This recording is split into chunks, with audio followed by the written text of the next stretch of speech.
Abra ela em Lucas.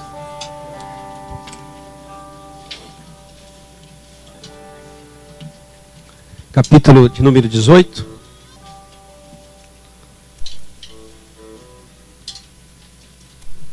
Glória a Deus. Eu quero ser usado por Deus essa noite, irmãos. Eu quero ser usado nessa noite. E o Senhor, ele começa me revelando. Lucas 18, você vai encontrando aí. O Senhor, ele me revela. Não sei se eu vou conseguir explicar para você o que Deus está me revelando. E a única maneira de eu explicar o que Deus está me mostrando é Ele fazer eu sentir o que você sente. Quando alguém sente o que outra pessoa sente, então ela vai conseguir realmente entender a pessoa. Enquanto nós não sentirmos o que as pessoas sentem, nós não vamos entender as pessoas. E se você não começar a sentir o que Deus sente, você não vai conseguir entender aquilo que está passando no coração de Deus. E o sentimento que eu tenho, e essa é a revelação de Deus, que, sabe, irmão, a gente está precisando de muita água. Os médicos dizem que um corpo precisa de alguns litros de água por dia, não sei quantos litros. 1 litro? 2? Quantos litros de água o corpo precisa? 2? Tá bom, 2. E a nossa vida espiritual? Sabe quantos litros de água a nossa vida espiritual precisa? E eu sinto isso hoje. Deus está falando assim, filho, eu queria fazer algo mais hoje, nessa noite. Eu queria fazer algo mais. Eu estava aqui cantando, ele falou, eu quero fazer algo mais. Só que Deus falou assim, olha, só que eu quero contar com você. Porque às vezes, irmãos, a gente está igual Moisés. Bom revê-lo. Olha, eu me esqueci o nome. Mário, né? Nossa, Sashiburi, né? Que bênção. Que bênção, sejam bem-vindos. Eu não sei onde que eu estava, me perdi. Mas Deus, Ele quer fazer algo mais e Ele quer a participação nossa. Você lembra quando Moisés, o povo estava reclamando no deserto, lembra? Aí foram reclamar para Moisés, aquele povo ficava assim, não tem água, não tem água, não tem água. Tirou a gente do Egito, a gente era escravo, é claro, trabalhava, mas a gente tinha água, Moisés, agora aqui nessa sequidão terrível. E Moisés ficou zangado aquele dia, o homem mais manso ficou um pouquinho assim, meio descontroladinho. Deus falou para ele, Moisés, fica tranquilo, filho, tem uma rocha aí, meu filho vai estar lá, Jesus está lá em cima, você pega o seu cajado e encosta na rocha, vai sair água. Mas o povo deixou Moisés zangado, e ele pegou então a palavra de Deus, pegou o cajado dele, chegou lá e pum! Bateu umas 2 ou 3 vezes na rocha, a água saiu da rocha, o povo bebeu. Só que aí Moisés foi orar e Deus, Moisés, vem cá, meu amigo, eu quero bater um papo com você. Eu não mandei você tocar na rocha? Você feriu a rocha? E muitas vezes nós estamos assim. Muitas vezes nós estamos com a palavra de Deus, mas a gente está tão zangado com as coisas que a gente pega a palavra de Deus e pumba! E fere as pessoas. E Deus falou comigo assim, eu quero a sua cooperação hoje. Eu falei, Senhor, eu estou aqui. Ele quer a sua cooperação hoje. Porque se Deus falar uma coisa que eu não queira, eu preciso recebê-la, porque é Deus. E se Ele falar uma coisa que eu preciso, eu também tenho que recebê-la. Não é porque eu preciso, é porque Deus falou. Amém? Então, eu quero compartilhar com você rapidinho. Em Lucas 18, verso 1 ao verso 1, ao verso 11. Capítulo 18 de Lucas, verso 1 ao verso 11. E o tema da ministração é perseverar em oração. Não se apavora. Deus vai mostrar o porquê que nós temos que perseverar na oração. Pastor, mas eu não estou nem orando. Então, pastor, eu oro pouco. Então, pastor, eu preciso começar a orar. Então, nós precisamos entender que não é começar, não é orar. Nós precisamos permanecer, perseverar na oração. Olha só o que diz Lucas, capítulo 18. Disse-lhe Jesus uma parábola sobre o dever de orar sempre e nunca se esmorecer. Havia em uma certa cidade um juiz que não temia Deus nem respeitava homem algum. Havia também naquela mesma cidade uma viúva que vinha ter com ele dizendo: julga a minha causa contra os meus adversários. Ele, por algum tempo, não quis atendê-la, mas depois disse consigo: bem, que eu não temo a Deus, nem respeito os homens algum. Todavia, como está esta viúva me perturbando, me vindo todo dia na minha porta, eu vou julgar a sua causa, para não suceder que ela venha a me molestar-me mais. Então disse o Senhor: considerai-nos que diz este juiz iníquo. Não fará Deus justiça aos seus escolhidos, que a ele crama dia e noite, embora pareça demorado em defendê-los? Digo-vos que depressa lhe fará justiça. Contudo, quando vier o Filho do Homem, achará porventura fé na terra? Olha só que coisa interessante. Nós encontramos algumas coisas muito importantes aqui. Isso aqui é uma parábola. Isso aqui não aconteceu de fato. Jesus estava contando, explicando para os discípulos, explicando para as pessoas que eles tinham que fazer algumas coisas. Primeira coisa que eu vejo interessante, que eu quero compartilhar com você, é o primeiro versículo, que ele diz assim, que nós temos que ter o dever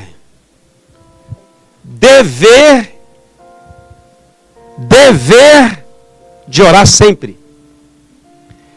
Então Jesus começa a dizer: olha, vocês têm o dever de orar sempre, e vocês não podem esmorecer nunca. Vocês têm que orar sempre e não pode desmorecer nunca. Então Jesus está dizendo assim: olha, vocês precisam orar sim. Quando? Sempre. Como? Sem cessar, sem esmorecer, sem você perder o ânimo e a alegria de orar. E Jesus pega então uma ilustração de um juiz iníquo e uma viúva daquelas cidadinhas, qual o juiz ele resolvia as questões da cidade. E esse juiz, ele não queria receber essa mulher, mas de jeito maneira. Mas ela insistia. Toda manhã ela estava lá: ô seu juiz, olha a minha causa. O juiz fechava a porta e dizia: ô mulher chata, não sai daqui. Ela perturbou tanto esse juiz iníquo, que esse juiz olhou e disse assim: olha, para que essa mulher não venha mais aqui na minha porta me encher, tá ficando bom aí, tá vendo? Para que essa mulher não venha me encher, eu vou fazer o que ela quer. Aí Deus pega e continua dizendo assim: olha, se esse homem iníquo, se esse juiz iníquo, sendo perturbado por várias vezes, ele resolveu atender a mulher, será que Deus não vai ouvir aquele que clama de dia e noite? Mesmo que parece tardio a eles, será que Deus não vai receber? Será que Deus não vai responder a nossa oração? Será que Deus deixou de ouvir a sua oração, mesmo que pareça a nós tardio? Ai, Deus não está me ouvindo, Deus não está me atendendo? Claro que não. Deus nunca deixa de ouvir as orações. Deus nunca deixa. E eu quero falar a respeito disso, de perseverar em oração. Em Mateus capítulo 6 e verso 7, diz assim: olha, eu não quero que vocês usem de vãs repetições, como os gentios, que vivem repetindo uma coisa, pensando que eu sou um robô, que preciso ficar ouvindo aquilo todo dia. Jesus estava dizendo assim: olha, eu não quero que vocês façam vãs repetições, como os costumes nossos antigamente. Ave Maria, cheia de graça, e ficava lá, trocentos anos, Pai Nosso, santificado, seja o teu nome, venha a nós o teu reino, e ficava contando as bolinhas. Era assim a nossa vida de impiedade, naquela época. E Jesus diz: eu não quero que isso se torne algo repetitivo. Eu quero que vocês aprendam um pouco mais da oração. Eu quero sentir o coração de vocês na oração. Eu estou ouvindo a oração. E mesmo que pareça tardio a vocês, eu vou responder. Mas eu estava pensando: Deus, por que o Senhor deseja que nós perseveremos em oração? Por que será que Deus... Quem tem um filho mudo aqui? Quem tem um irmão mudo aqui? Tem alguém? Quem tem um parente mudo? Ninguém tem?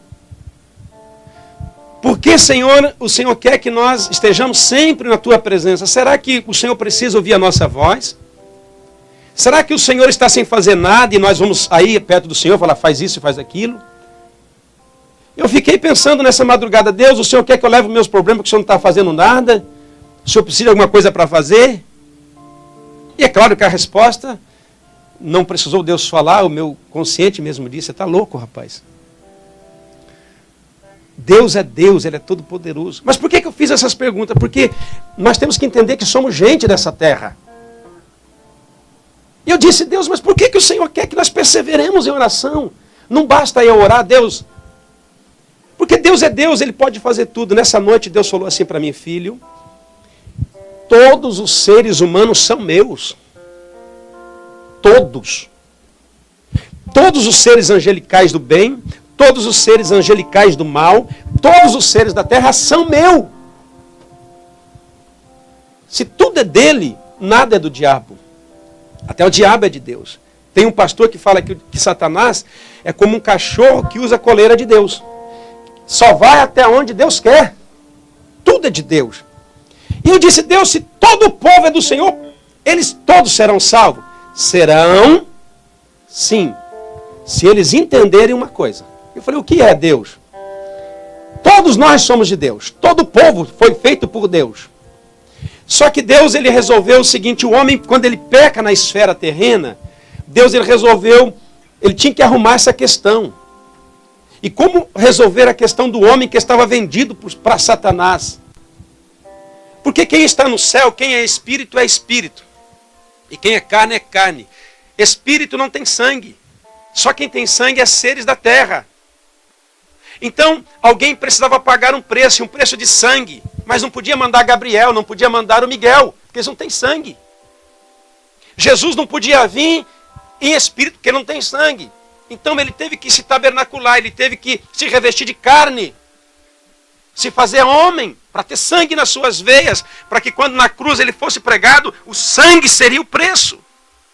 Então, para resolver a nossa questão, Jesus, ele pega então e diz, pai, eu vou então ser esse homem que o Senhor precisa lá para morrer em prol deles.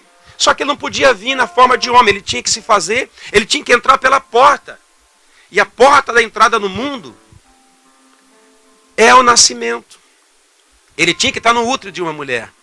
Então quando ele vem e morre na cruz, aí ele fala, agora sim, eu morri.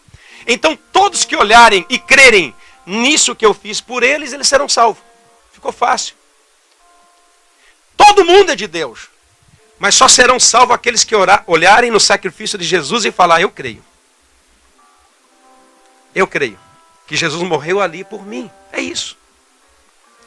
E por que ele quer que nós estejamos sempre orando para Ele? Será que Ele precisa ouvir essa voz rouca minha todo dia, toda madrugada? Será que Ele fica sensibilizado com a minha oração? Ah, Ele está orando. Será que isso alegra o coração de Deus? Claro que não, não é nada disso. Eu não estou dizendo que a oração não alegra Deus, eu não estou dizendo que é bom orar. Eu estou dizendo que, eu orando ou não, Deus ele sempre fará o que precisa fazer. Mas então por que eu preciso perseverar? Por que na Bíblia está cheio de ordens de Deus dizendo ora, ora, ora, ora, dia e noite? E aqui ele diz assim, olha, você tem um dever. Você tem o dever de orar sempre e nunca cessar. Então ele quer que nós oremos. Mas por quê? Domingo passado nós falamos o porquê de orar. Só que hoje eu quero mostrar para você o porquê que nós temos que perseverar em oração. Primeiro, quando nós perseveramos em oração, nós confessamos a onipotência de Deus. Por que essa mulher sempre ia naquele juiz? Porque só tinha ele. E essa mulher ia ali porque ela sabia que aquele homem podia ajudá-la. Então, quando eu e você estamos insistindo com Deus em oração, nós estamos dizendo, Deus, somente Tu pode fazer. Lembra quando Maria recebeu a visita do anjo? E o anjo falou para Maria, Maria, você vai ter um filho, e não vai ser de José, o Espírito Santo vai te cobrir, virá sobre você, e você terá um filho e colocará o nome dele de Jesus. Você acha que ela entendeu? Você entenderia, irmã?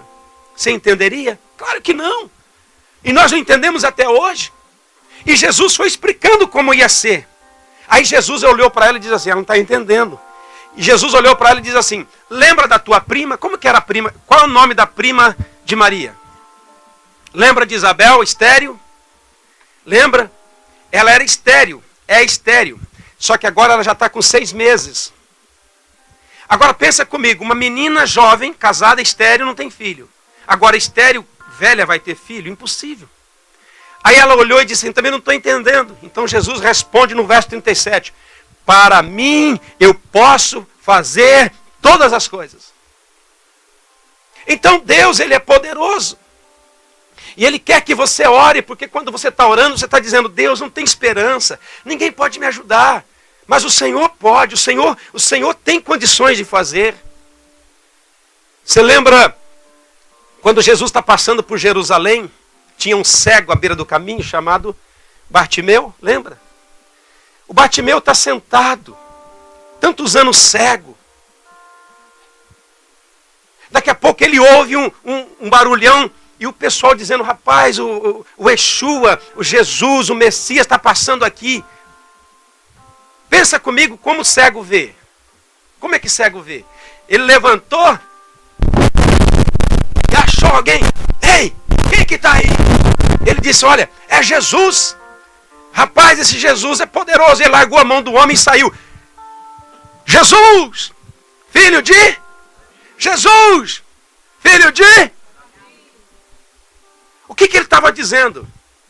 As pessoas olhavam para ele e falavam, ó, ceguinho, para, rapaz, também tá perturbando, cara. Ei, Jesus, filho de Davi, para, rapaz. A Bíblia diz que as pessoas falaram, fica quieto aí. Tipo assim, a sua vez vai chegar, não sei, nunca, mas vai chegar. Mas ele olhou e disse, o quê? Aqui está alguém que pode me ajudar. Aqui está alguém que pode fazer alguma coisa por mim. Aqui está alguém que não vai dar só uma esmola, pode fazer alguma coisa. E ele começou a gritar. E Deus então chega para ele e diz, e aí, o que tu queres? Então, quando nós batemos na porta de Deus, nós estamos dizendo, Deus, o Senhor pode fazer, ninguém pode me ajudar. As pessoas até querem, elas têm bom motivo, mas elas não conseguem, porque somente o Senhor tem poder. Então, quando nós insistimos em oração, estamos dizendo, Deus, tu pode todas as coisas. A mulher grávida está dizendo, tu pode. O médico disse, vai morrer amanhã, e você está dizendo, tu podes. A sociedade está dizendo, não tem mais condição, você está dizendo, tu podes. Você está lá na África, onde aquela doença da ebola está matando todo mundo está sendo eliminado, e você está dizendo, mas o Senhor pode. O Senhor é onipotente, o Senhor pode agir, o Senhor pode salvar, o Senhor pode libertar. É por esse motivo que nós temos que continuar orando. Porque todas as vezes que nós prostramos, estamos dizendo, Deus, eu confio e espero em Ti. Amém? Posso ouvir um amém? Um aleluia esforçado? Um glória a Deus, obrigado? Você mesmo, aleluia. Se tem coisa que Deus recebe, é amém, esforçado, aleluia, obrigado e glória a Deus, obrigado. Mesmo obrigado ele recebe. Amém? Então não deixa de dar isso a Deus. Segundo, por que temos que perseverar, mesmo sendo uma oração relâmpago, mesmo sendo uma oração instantânea, mesmo sendo uma oração miojo, mesmo sendo uma oração rápida? Por quê? Porque quando nós estamos, mesmo assim, nos 5 minutos, 10 minutos, aqueles que oram mais, orando, você está dizendo, Deus, eu dependo de Ti. Então, quando você está orando e não para de orar, você está dizendo, Deus, eu sou dependente. Quando você é dependente químico, você depende da química. Quando você é dependente do álcool, você depende do álcool. Quando você é dependente do namoro, você depende do namoro. E Deus, Ele quer que nós sejamos dependentes deles. Então, quando você está na presença de Deus, buscando a Deus, você está dizendo, Deus, eu sou dependente do Senhor. Eu dependo do Seu agir na minha vida. Eu dependo do Seu manifestar na minha vida. É por isso que lá em Mateus capítulo 7, versos 7 a 11, Jesus diz, batei, abri-se-vos. O que mais? Que mais? Pedir e dar-se-vos-á. Então é Ele que quer que possamos pedir. É Ele que quer que continuemos batendo. Porque Ele está dizendo, porta se vai abrir. E aquilo que você procura, você vai achar. E quando nós estamos assim, querido, porque ninguém gosta de ser dependente de nada. A gente não gosta, o ser humano não gosta de depender de nada. Depender de carona, depender de uma pessoa. Só que nós temos que entender que nós somos e precisamos ser dependentes de Deus. Porque se você não depender de Deus, você começa a depender da sua própria sabedoria, do seu próprio conhecimento, das pessoas que estão perto de você, do dinheiro que você tem guardado. E tudo isso nós sabemos que vai acabar, vai passar. Então Deus quer que você continue orando para que você sinta dentro de você a sua dependência de Deus.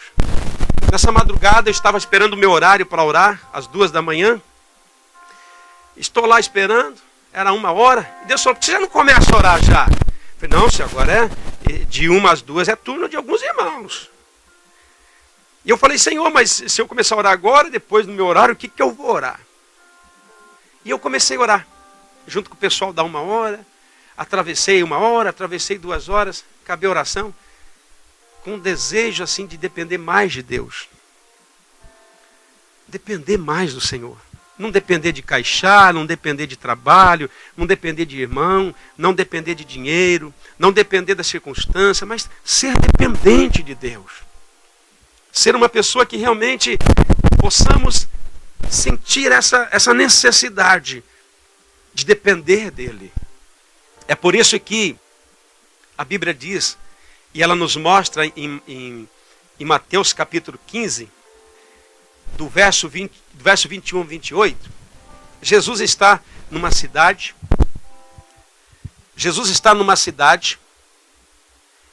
e vem mais uma mulher no meio da multidão e começa a gritar, oh Jesus, Jesus, Jesus. Ela estava com um problema sério, sua filha estava doente e ela vai buscar Jesus. E as pessoas estavam impedindo, os discípulos olhou e falou assim, Jesus, tem uma doida aí gritando, desesperada. Vê o que ela quer, dispensa essa mulher logo. Pensa uma mulher gritando atrás de vocês, irmão. Ai, ai. Dispensa ela. Jesus olhou para os discípulos e disse assim, eu só vim para os filhos. E essa mulher chega em Mateus capítulo 15, verso 1 a 28, chega em Jesus e começa a conversar com Jesus, e Jesus não atende ela bem. Jesus olha para ela assim, e diz assim, olha, eu não vim para vocês, eu vim para os filhos, eu vim para os judeus. Eu não tenho nada com você. Mas ela continua insistindo. Ela continua insistindo. Jesus olha e diz assim, olha, eu não vou deixar de dar pão para os meus filhos para dar para você. Eu não posso tirar da mesa dele para dar para vocês. A mulher desesperada, insistindo, olha assim, diz assim, olha, Senhor, faz alguma coisa para mim. E ele olha e diz, eu não posso tirar do pão dos filhos para dar para vocês. E por fim Jesus olha para a mulher e maltrata ela e diz assim, você é uma cachorra. Eu não vou tirar dos pães dos filhos e vou dar para os cachorrinhos. Jesus falou para ela, você é um cachorro, eu não vou dar isso para você. E ela olha para Jesus, e Jesus ouve ela atentamente, e ela diz assim, Senhor, mas até os cachorrinhos comem das migalhas que caem da mesa do seu Senhor. Jesus olha para aquela mulher e diz assim, olha, que fé que essa mulher tem. Vai e a sua filha já está curada. Essa mulher cananeia recebeu uma bênção por insistir com Deus, por ver que ela dependia de Deus. Eu fico pensando nesses dias, se a gente for orar e Deus falar assim, pode parar de orar, porque você não é filho. Eu não vou tirar o pão da mesa dos meus filhos e dar para os cachorrinhos. Capaz que a gente, cachorrinho, eu? Que raça, sem pedigree. Miserável homem que sou. Ou nós vamos fazer o seguinte: Senhor, mesmo as migalhinhas que caem da mesa já me serve. Sou dependente de Ti. A Bíblia está cheia de pessoas que insistiam com Deus. Cheio de pessoas que mesmo naqueles momentos de desespero olhavam a Jesus: o Senhor pode me ajudar. O Senhor pode fazer algo para mim. Então é por isso que Ele quer que você continue insistindo. É por isso que essa cananeia, ela tem um nome, ela não tem o seu nome, mas tem a sua história escrita na Bíblia. Isso de fato aconteceu. Ela era dependente de Deus. Ela olhou e disse: não, mas ninguém me ajuda, é só esse aí que pode me ajudar. É só esse aí. Ok? Terceiro, por que temos que perseverar em oração? Porque perseverar em oração revela a intensidade daquilo que eu quero e também faz com que eu se torne uma pessoa madura espiritualmente. O que é isso? Pastor, o que o senhor quer dizer nesse terceiro ponto? Que perseverar revela a minha intensidade e a minha maturidade. Se Deus respondesse todas as nossas orações, o mundo já tinha acabado. Porque, irmão, nós estamos no século 21 aí, mas está cheio de Elias aí. Manda fogo, Jesus! Manda fogo! Senhor, quantas orações você já ouviu fazer assim, as pessoas fazerem? Senhor, estou tão cansado. Ah, Senhor, se eu pudesse até partir, se eu quisesse me levar. Quantas mães às vezes oram assim: Senhor, meu filho está doente, passa a enfermidade dele para mim, a minha saúde para ele. Quantas orações estão chegando aí? Por exemplo, orações: Senhor, se é a morte que nos separa, por favor, adianta, apressa. Leva alguém. Então, se Deus fosse responder todas as orações, mesmo que fossem orações boas, o mundo estaria num caos. E por que Ele não responde muitas vezes a oração? Porque Ele quer ver a intensidade. Porque a intensidade da busca vai realmente mostrar se esse pedido que você está fazendo é importante. Quantos de nós já estávamos orando por algo, e de repente a gente olhou e falou: mas eu não preciso mais disso. Então às vezes nós oramos até por aquilo que nós não precisamos, mas nós não sabemos. Então quando você está insistindo com Deus, dependendo de Deus, Deus está vendo a intensidade da sua busca. Porque Ele quer dar realmente aquilo que você precisa e não aquilo que você deseja. Porque aquilo que eu desejo hoje talvez não é o que eu realmente preciso amanhã. E o nosso Deus conhece o ontem, o hoje e o eternamente. E a oração, quando você está perseverando nessa dependência, essa intensidade de oração, você vai tornar-se um homem maduro. Lá em 1 Samuel, não vou ler, 1 Samuel, capítulo 1, verso 9 a 11. Para quem está marcando, 1 Samuel, capítulo 1, verso 9 a 11. Eu vou relatar a história de alguém que pela intensidade da oração, ela se amadureceu. Quem está no capítulo 1? Ana. Ana era casada, e naquela época podia ter mais de uma mulher, e o seu marido tinha também outra mulher que chamava Penina. Penina e Ana. A Bíblia diz que Penina era produtiva. Uma relação sexual já saiu um filho. A mulher era como aquela, tocou, pegou fogo. Mas Ana era estéril. Se você é casada, sempre o sogro está dizendo lá para o genro: e aí, o netinho? Não é uma cobrança terrível, não é assim? E aí, vai sair alguma coisa aí ou não? Não é assim ou não é? Quem tem filho casado aí? É assim, a gente sempre quer. E aí, Giovana? Como é que vai? É ou não é? Agora imagina na época da Ana. Na época da Ana, estéril era uma mulher maldita. Era uma mulher que as pessoas olhavam e falavam assim: é um sepulcro. Nem filho presta para ter. Porque a mulher naquela época, ela era medida pelo tanto de filho que ela dava. E tinha que ser homem. Não podia nascer 20 mulheres e um homem. Agora essa mulher, Ana, não tinha filho. Agora você imagina o quanto ela não orou para ter um filho. Só que Deus, ele tinha uma intenção maior. A intenção não era só dar a Ana um filho. A intenção de Deus era dar ao mundo um profeta, um juiz, um homem de Deus. Então, quando Deus quer dar algo, ele quer dar algo bom. E essa mulher orou intensamente. E essa oração intensa, ela amadureceu. Um dia ela vai para Jerusalém com seu esposo. E ela está no templo. Eli é o sacerdote. E ela começa a orar. E Eli, o pastor, começa a olhar para ela e diz assim, nossa, essa mulher parece bêbada. Ela parece que está embriagada. A gente não está ouvindo que ela está orando. E Eli chega para ela e diz assim, deixa do seu vinho. O que é isso? Uma hora dessa já está assim na igreja? E ela diz, não, Senhor, eu sou amargurada de coração, de espírito. Eu estou orando por alguma coisa. E aí o Eli olha para ela e diz assim, então seja concedido isso que você está orando. E ela estava orando por quem? Por um filho. Só que nesse dia ela olha a Deus e diz assim, Deus, se o Senhor me der um filho homem, depois que eu desmamá-lo, eu quero trazê-lo aqui para que ele seja um servo do Senhor. Eu vou dar ele para o profeta Eli cuidar dele.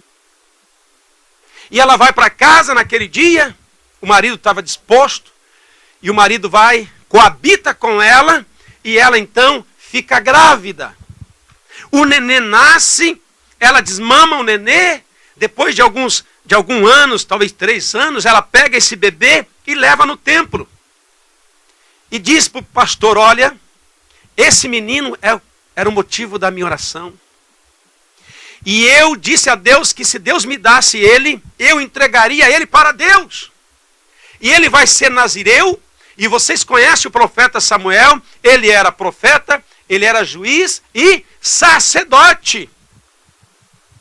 E quando ela então recebe essa criança, ela dá essa criança. Por que ela conseguiu dar essa criança? Porque a intensidade da busca amadureceu a vida dela, a ponto dela cumprir com seus votos. Irmãos, quando a gente pensa em dar um filho, a gente fica até assim. A gente quer dar os ruins, né? Se é que tem filho ruim, né? Se tiver 10, tiver um aleijadinho lá, quer levar um aleijadinho? É igual cachorro, irmão. A cachorrinha lá dá 10 filhos. Você já marca o mais bonitinho. Não, esse aqui não, hein? Esse aqui não vou dar, não. A gente começa dando os mais fraquinhos. Não é assim?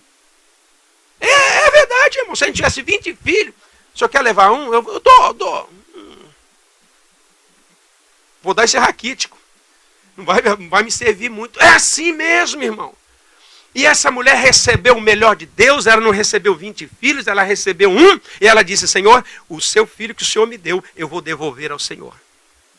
Então, Deus, ele quer fazer com que a bênção dele venha sobre a terra, mas muitas vezes nós estamos orando somente pensando em nós, e Deus não pensa somente em nós. Deus pensa na nação japonesa, Deus pensa no próximo, Deus pensa na igreja, Deus pensa na sociedade, Deus quer mais homens de Deus na terra, Deus quer mais mulher de Deus na terra, Deus quer mais gente comprometida com o seu evangelho nessa terra. Então, quando você está na intensidade buscando a Deus, ele está amadurecendo você. Quando você está lá, né? Senhor, eu quero.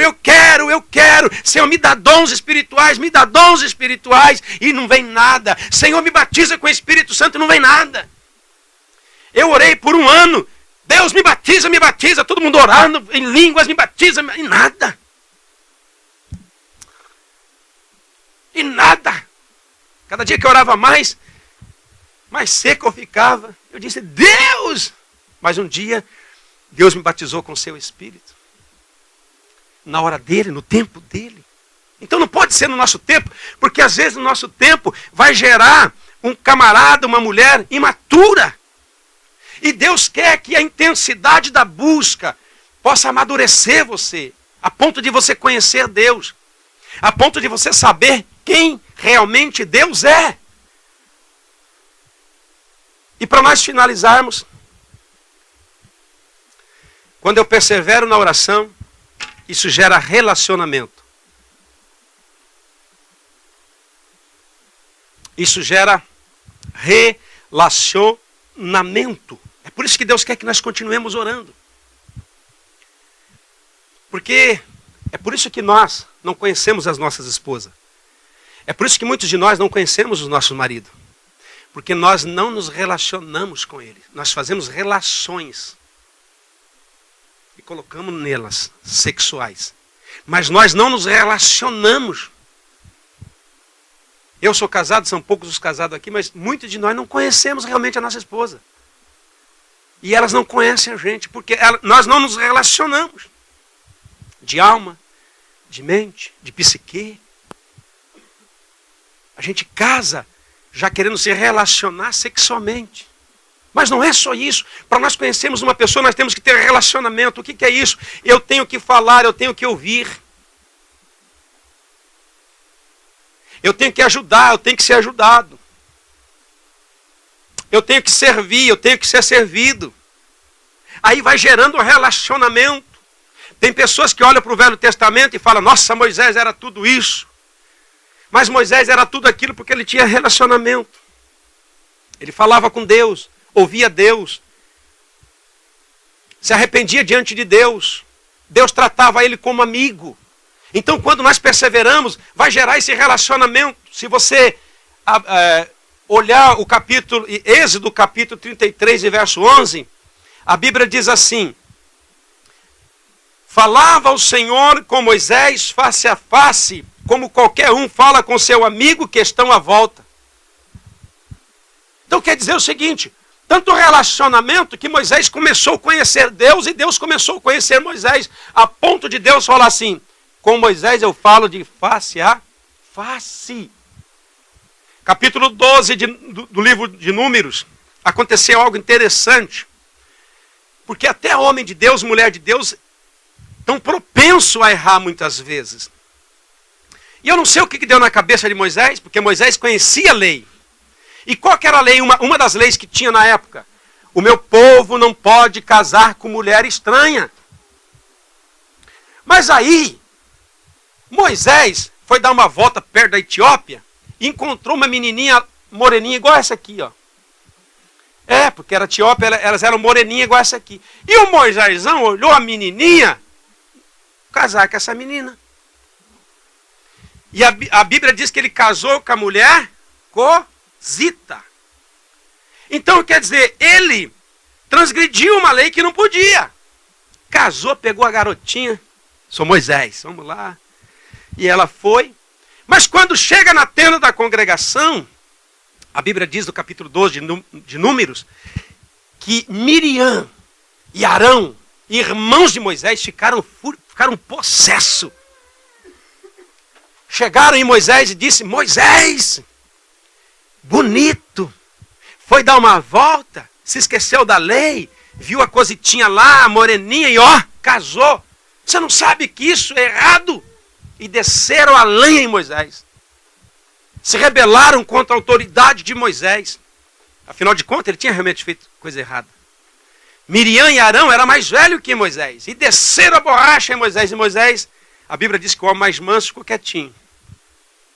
De repente, houve uma voz.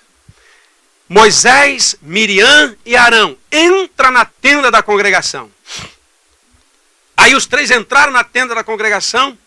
Aí Deus falou assim, Miriam e Arão, vem para frente. Aí Miriam, acho que ele olhou para Arão e falou, tá vendo?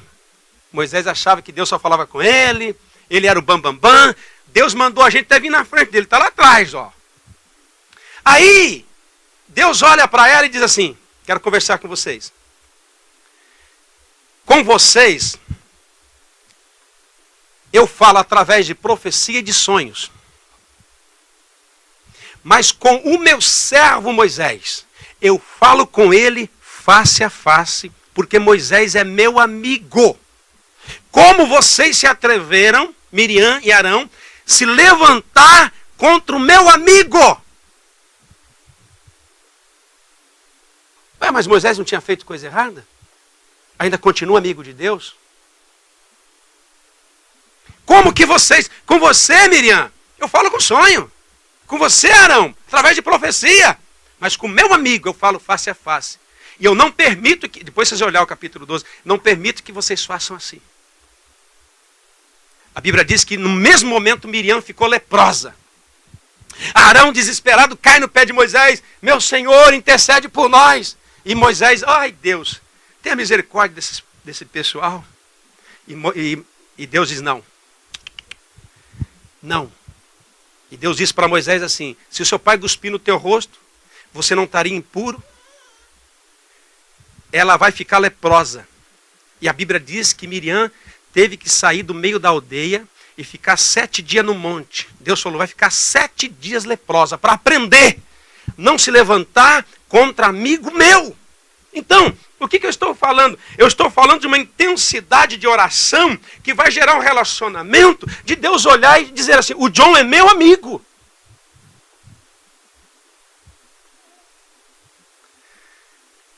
Quem aqui pode olhar aqui para a gente e falar, esse aqui é verdadeiro meu amigo? Você pode achar uma pessoa que fala, esse aqui eu ponho mão no fogo e não me queimo. Você tem um amigo assim aqui?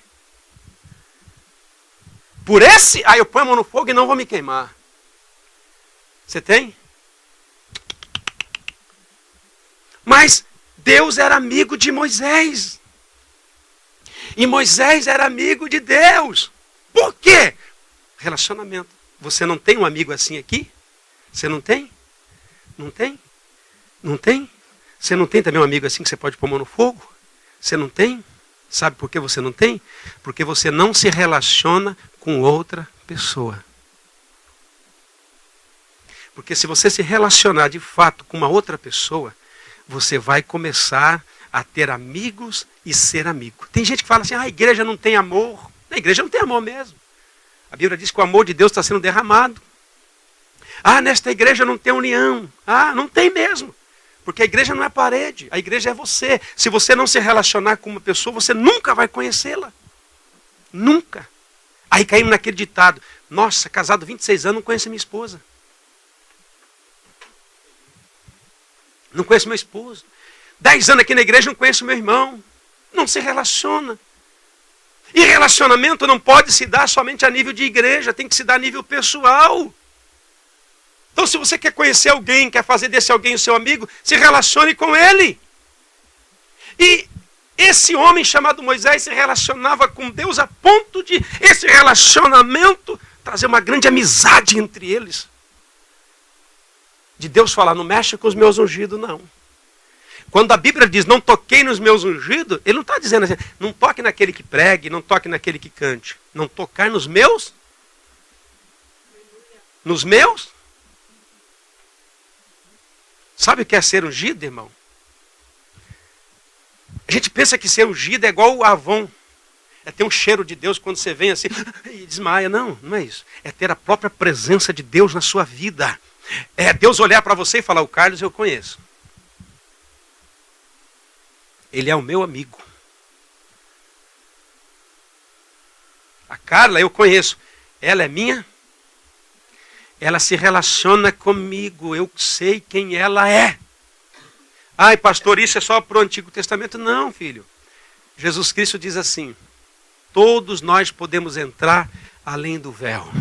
Porque o véu foi rasgado de alto a baixo. Hoje podemos entrar e ter comunhão com Ele. Amém? Amém? Nós podemos ser esse amigo de Deus. Se nós perseverarmos na oração, porque isso vai gerar nas nossas vidas um relacionamento íntimo com Deus. É por isso que Moisés se difere de todas as pessoas da sua época. É por isso que Moisés só pode ter sido substituído por Josué. Por quê? Josué estava na cola. Moisés vai jejuar 40 dias. Olha só. Mário, semana que vem eu vou entrar no jejum de 40 dias, quero com você em cima do monte. Você vai comigo, viu? Aí o Mário sobe 40 dias, sem comer, sem beber, sobrenatural. Aí eu e o Mário, a gente desce, eu digo, estou com a palavra agora. E ele na cola. Moisés entra na tenda para orar, o Mário também entrava junto. Então Josué era um homem que estava impregnado com a unção de Deus. Deus não falava com Josué, mas falava com o Senhor de Josué. A ponto de quando Josué precisar assumir a posição de Moisés, Deus olhar simplesmente e falar: vem, Josué, porque agora eu vou ser contigo. Aonde você for, eu vou. Você está entendendo? Então é isso que Deus quer fazer. Então se você tem uma mãe que ora muito, cola nela. Cola nem que for pertinho dela. Você tem um marido que ora bastante, cola nele. Você tem um amigo que ora aqui, cola nele. Porque isso vai ajudar você a desenvolver um relacionamento com Deus. O que você não pode é ficar dependendo da oração dos outros. Mas você pode sentar ali: mãe, deixa eu ficar aqui, pelo menos ficar aqui, perto dessa glória. Agora, se a mãe não ora e o pai não ora, você está no estreito. Então começa a orar mesmo. Se o marido, quando fala de orar para ele, fica encapetado. Porque tem marido que quando você fala, vamos orar, ele fica endemoniado. É um ninja. Mulher falar de orar, o cara se arrepia. Já estou arrepiado, ó. Então, nós precisamos entender que esse relacionamento vai gerar uma amizade profunda com Deus, mas ninguém está interessado. Amém? O problema é esse, a gente não está interessado com isso. É por isso que não acontece com todo mundo. A gente se interessa pouco pela palavra e se interessa muito pouco por aquilo que está se falando. Eu não sei se é problema de gente, mas esse lugar aqui era para ter gente já pulando, era para ter gente já rolando e falando eu quero, mas não. Você quer ver? Fui aqui na Mega Sena e o pessoal da Mega Sena disse para mim, nós estamos em 50 pessoas, o número sorteado está aqui nesses 50. Sorteia aí, um de vocês vai ser sorteado. Nossa! Estavam matando um ao outro. Quantos milhões é? 800 milhões de ienes. O número sorteado está aqui na minha mão, é 50. 50 pessoas vêm. Fica até sem o saquinho, segurando aqui. É verdade ou não é, irmãos? Ou não? Irmãos? É verdade ou não é? É verdade ou não é? 800 milhões de ienes. E está nesses 50 números aqui, é um deles. Você estava pulando, rolando, metendo o pé na cadeira, empurrando, irmão, sai para lá, irmão, comunhão é na hora do culto. Mas quando a gente está falando de coisas de Deus, a gente fica... Bom. Legal. Você está entendendo? A gente fica, parece que está... É por isso que um dia Deus olhou para o povo e disse assim, Moisés, esse povo não quer me ouvir. O povo olhou para Moisés e disse, não, vai você. Por isso que Moisés tinha essa comunhão. Nós estamos falando aqui que a perseveração em oração, você vai mostrar a onipotência de Deus, você vai revelar a sua dependência de Deus, você vai se amadurecer, você vai ter mais intimidade, vai gerar relacionamento, mas a gente parece que está assim. Ó. E essa noite eu estava meio desesperado e orei, Deus, o que fazer? Deus falou, filho, faz o que eu estou te mandando fazer. Prega. Fique você desesperado por mim. Me busca você. Mas e os outros? Problema deles. Porque isso é individual. Ninguém pode fazer uma coletiva de adoradores. Fazer uma coletiva de pessoas que vão buscar a Deus com a mesma intensidade. Isso pode nascer em você e não nascer nela. Isso pode nascer em você e não nascer nele. Isso pode nascer em você e não nascer nos três. Por quê? Depende de você hoje falar, Senhor, eu quero ter um relacionamento, eu quero ter uma amizade, eu quero declarar a sua onipotência, a sua onipresença, eu quero ter intimidade com o Senhor, eu quero também, Senhor, ser bem ousado, eu quero ser como Moisés, eu quero ser seu amigo, eu quero que o Senhor seja meu amigo. Lembra de Jó? Jó foi o único homem, vou encerrar, que foi advogado de Deus na terra. Sabia? Jó foi advogado de Deus na terra. O diabo estava passeando lá por cima, Deus incita uma conversa. Vem cá, Lúcifer. Onde você está? Ele diz assim, eu estou passeando nas terras, visitando as cidades, procurando brecha, procurando destruir as vidas. Ah, é? Viste o meu servo Jó? Jó não estava sabendo. Não tem na terra ninguém íntegro igual ele. o diabo falou assim, então, Jó eu não olhei muito não. Ah é? Mas como é que ele é? Ele é íntegro, não tem homem na terra igual ele. O diabo olhou assim e disse assim, ah é? O senhor tem cercado Jó de todo o dinheiro. Tira o dinheiro. Tira a saúde. E ele vai te negar. O que o diabo estava dizendo para Deus? Aquele lá só te serve porque o Senhor tem dado coisa para ele. Porque ele está no bem melhor. Ele acusou Deus. E Deus olha para ele e diz assim, pode ir lá e tocar nele. Não tira a vida. Pode tirar tudo que ele tem. A Bíblia diz que num dia ele perdeu tudo. Num dia ele era o homem mais rico. Na seção rural ficou mais pobre. Perdeu tudo em um dia. Ele perdeu 10 filhos num dia. E ficou doente no mesmo dia.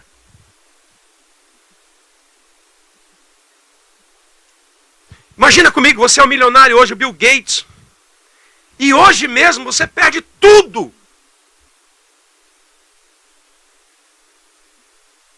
Mas ele disse assim, eu vim nu e nu eu voltarei. Eu vou continuar servindo a Deus. Primeira tese do diabo foi por terra. Porque o diabo disse para Deus, se o Senhor tirar, ele te nega. E Jó ficou miserável e não. Mas aí, o diabo tocou nos 10 filhos, irmão. Pensa comigo, põe esse cabeção para pensar comigo. Ele tinha 10 filhos, morreu os 10 no mesmo dia. Ele teve que levar 10 caixão no cemitério. Como é que esse homem voltou do cemitério? Como que você volta depois de enterrar um filho? Hã? Como que você acha que um pai e uma mãe volta de um cemitério depois de enterrar um? Imagina Jó 10. A mulher olha para ele e diz assim, tá feio, meu. Nega esse Deus e morra, se mate. Ele olha para a mulher e fala, ficou louca, mulher.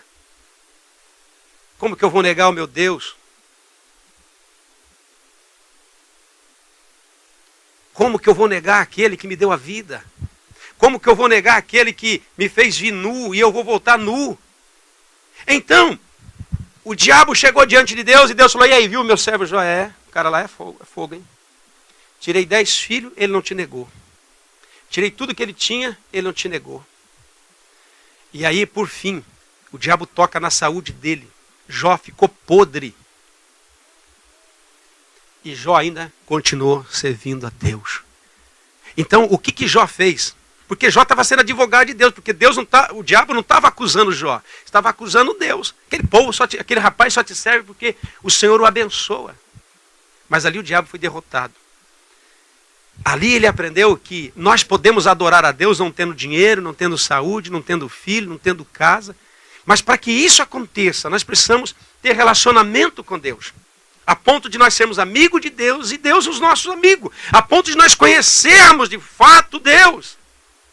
E é esse o meu desejo nessa noite. Que você possa sair daqui e começar a buscar uma experiência de relacionamento com Deus. A ponto de você se tornar meio amigo de Deus. De quando o diabo vir, ele fala, não, aquele lá é meu servo. Aquele lá é meu ungido. Aquela mocinha é minha serva. É isso que Deus quer. E isso está disponível para cada um de nós. E não precisa nem que eu ore. Precisa que você saia daqui e comece a dizer, eu quero Jesus, eu quero mais, eu quero mais, eu quero mais, eu quero mais, eu quero mais. Amém? Vamos orar? Vamos orar? Vamos então orar?